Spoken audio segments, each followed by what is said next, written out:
আসসালামু আলাইকুম ওয়া রাহমাতুল্লাহ। আজকে আমরা আলোচনা করব সূরা বাকারার ৮০ নম্বর আয়াত। এই আয়াতে শব্দের বিশ্লেষণ করব, আর শব্দের বিশ্লেষণ করা খুব দরকার। শব্দের বিশ্লেষণ না করলে কোরআনের অর্থ শেখা যাবে না।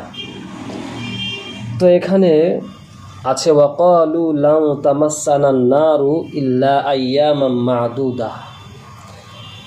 আমরা জানি যে ওয়াকালু শব্দের অর্থ হলো যে তারা বলে বা তারা বলেছে। এখানে তারা বলে এই শব্দের অর্থ করতে হবে কলু, তারা বলে এরকম অর্থ করতে হবে। কলু জামা মুজাক্কার গায়েবের সিগা, তাই অর্থ হলো তারা বলে। তারা বলতে গেলে কে? তারা বলতে গেলে এখানে ইহুদিরা বলে। কি বলে? লান তামাসসানান নারু। লান মানে কখনোই না বা কখনোই নয়।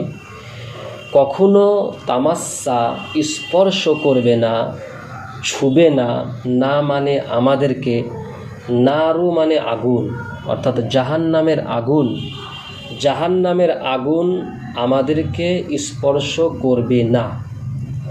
আমাদেরকে কখনোই জাহান্নামের আগুন আমাদেরকে ছুবে না, স্পর্শ করবে না। তাহলে তামাসসা, মাসসা ইয়া মাসসু এর অর্থ হলো স্পর্শ করা, ছুয়া। মাসসা ইয়া মাসসু এর অর্থ হলো স্পর্শ করা বা ছুয়া। আর না মানে আমাদেরকে, আর নার মানে আগুন, আগুন আমাদেরকে স্পর্শ করবে না। ইল্লা কিন্তু তবে, ইল্লা মানে কিন্তু, তবে আইয়ামাম মা'দুদাত, তবে গুনে কয়েকদিন। মা'দুদা মানে গুনে, গন্তিতে কটা দিন স্পর্শ করবে। আইয়ামা এটা ইয়াউমুনের বহুবচন, আইয়ামুন মানে কয়েকদিন, আর মা'দুদা মানে নির্ধারিত কয়েকদিন।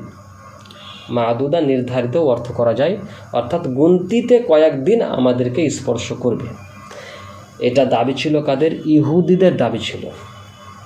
তাহলে এখানে আইয়াম মানে দিন, ইয়াউমুনের বহুবচন। মা'দুদা মানে নির্ধারিত বা গুনতিতে কয়েকদিন। মা'দুদা আদ্দা ইয়াউদ্দু মানে গণনা করা, গণনার দিক দিয়ে কয়েকদিন। কুল আপনি বলুন, আত্তাখাজতুম এখানে আসলে ছিল আইত্তাখাজতুম।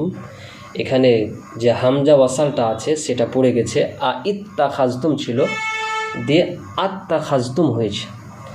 তো আত্তাখাজতুম তোমরা কি গ্রহণ করেছো, তোমরা কি পেয়েছো, ইনদাল্লাহ আল্লাহর কাছে, আহদা কোনো অঙ্গীকার। আল্লাহ রসুলকে বললেন কুল আপনি বলুন, আত্তাখাজতুম তোমরা কি পেয়েছো, তোমরা কি গ্রহণ করেছো, ইনদাল্লাহ আল্লাহর নিকটে বা আল্লাহর নিকট থেকে, আহদা কোনো অঙ্গীকার, কোনো ওয়াদা তোমরা কি পেয়েছো। ফালাই ইউখলিফাল্লাহু আহদা, তো যেটা লাই ইউখলিফাল্লাহু আহদা, লাই ইউখলিফা খেলাফ করবে না আল্লাহ, আহদাহু তার ওয়াদা, মানে যে এমন কোনো অঙ্গীকার পেয়েছো যে আহদাহু যে আল্লাহ তাআলা নিজের ওয়াদা খেলাফ করবেন না, এরকম কোনো অঙ্গীকার তোমরা পেয়েছো? এরকম কোনো অঙ্গীকার পাওনি। নাকি, মানে নাকি, তাকুলুনা তোমরা বলছো, আলাল্লাহ আল্লাহর ব্যাপারে, মা যা লা তা'লামুন তোমরা জানো না, যা তোমরা জানো না তাই বলছো আল্লাহর ব্যাপারে। নাকি, মানে নাকি, তাকুলুনা তোমরা বলছো, আলাল্লাহ আল্লাহর ব্যাপারে, মা লা তা'লামুন যা তোমরা জানো না।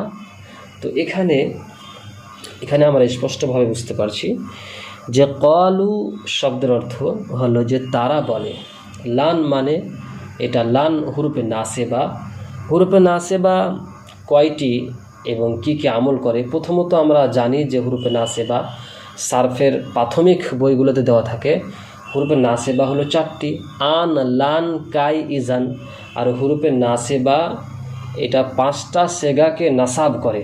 5টা সেগা, ওয়াহিদ মুজাক্কার গায়েব, ওয়াহিদ মুয়ান্নাস গায়েব, ওয়াহিদ মুজাক্কার হাজির, ওয়াহিদ মুতাকাল্লিম, জামা মুতাকাল্লিম। তামাসসা এটা হলো ওয়াহিদ মুআন্নাস গায়েবের সিগা। নারু এটা যেহেতু মানে মুআন্নাসের জন্য ব্যবহার হয়, নার আগুন, এই নার শব্দটা মুআন্নাসের জন্য ব্যবহার হয়, আর এটা জাহান্নামকে বোঝানো হয়েছে, এজন্য মুআন্নাসের জন্য ব্যবহার হওয়ার কারণে তামাসসা ওয়াহিদ মুআন্নাস গায়েবের সিগা আনা হয়েছে। তামাসসা মানে স্পর্শ করবে না, না মানে আমাদেরকে, নার মানে জাহান্নাম বা জাহান্নামের আগুন আমাদেরকে স্পর্শ করবে না। তো এরকমভাবে এখানে আন লান কাইজান, যেমন ফালাই ইউখলিফা, ইউখলিফা এটা ওয়াহিদ মুজাক্কার গায়েবের সিগা, তাই লান এসে ইউখলিফু ছিল, এখানে ইউখলিফা এখানে জাবার করেছে। ফালাই ইউখলিফা নাসাব দিয়েছে। নাসাব কয়টা সেগাতে দেয়? 5টা সেগায়, যেটা বলা হলো এক্ষুনি। তো এখানে নাসাব দেওয়া হয়েছে, নাসাব দিয়েছে ফালাই ইউখলিফা। তো ইল্লা আইয়ামাম মাদুদা, ইল্লা হলো হারফে ইস্তিসনা, হারফে ইস্তিসনা, আমাদেরকে স্পর্শ করবে না কিন্তু কয়েকদিন, এই কয়েকটা দিন আমাদেরকে স্পর্শ করতে পারে। তো ইল্লা হারফে ইস্তিসনা বলছে আমাদেরকে স্পর্শ করবে না, কিন্তু যদি স্পর্শ করে তাহলে কয়েকদিন মাত্র স্পর্শ করবে। আইয়ামাম মাদুদা এটা হলো মুস্তাসনা, এটা হলো মুস্তাসনা। আইয়ামাম মাদুদা এটা হলো মুস্তাসনা। আইয়াম এটা ইয়াউমুনের বহুবচন, আর মাদুদা এটা আদ্দা ইয়াউদ্দু থেকে ইসিম মাফউল। এখানে আইয়ামা মাউসুফ হয়েছে আর মাদুদা সিফাত। আইয়ামা মাউসুফ হয়েছে আর মাদুদা সিফাত, আর মাউসুফ সিফাত মিলে এখানে মুস্তাসনা হয়েছে। কুল, আমরা তো এর তালিল অনেক দেখিয়েছি যে কুলের তালিল কি। কুল এটা আসলে উল ছিল, বা যদি তাকুল থেকে তৈরি করা হয় তাও খুব সহজ। তাকুল থেকে তৈরি করেও মানে বানাতে পারা যায়। তা মুজার আলামতকে ফেলে দিয়ে তারপরে যেহেতু আমরের সেগার জন্য লাম কালমা সাকিন হয়েছে, ওয়াও সাকিন লাম সাকিন দুটো সাকিন হওয়ার কারণে ওয়াওটাকেও ফেলে দেওয়া হলো, মানে বিলুপ্ত করা হলো, তখন কি হয়ে গেল? কুল হয়ে গেল। তো কুল আত্তাখাযতুম ইনদাল্লাহি আহাদা, আল্লাহ তাআলার নিকটে কোনো অঙ্গীকার, প্রতিশ্রুতি, ওয়াদা, আহাদা মানে ওয়াদা নেওয়া হয়েছে, তা তোমরা কি ওয়াদা গ্রহণ করেছো, ওয়াদা পেয়েছো? ফালাই ইউখলিফাল্লাহ, যেটা আল্লাহ তাআলা কখনোই খেলাফ করবেন না। তো আম তাকুলুনা আলাল্লাহি মা লা তা'লামুন, না তোমরা বলছো আল্লাহর ব্যাপারে যা তোমরা জানো না। তো এটা মুনাফিকরা, এটা ইহুদিরা বলতো যে আমাদেরকে মানে কয়েকটা দিন শুধু আমাদেরকে জাহান্নামে স্পর্শ করবে। যেহেতু আবার 40 দিন আমরা পূজা করেছিলাম, মানে বাছুর পূজা করেছিলাম, তাই 40 দিন আমাদেরকে জাহান্নামে স্পর্শ করবে, তাছাড়া আমাদেরকে জাহান্নামে স্পর্শ করবে না।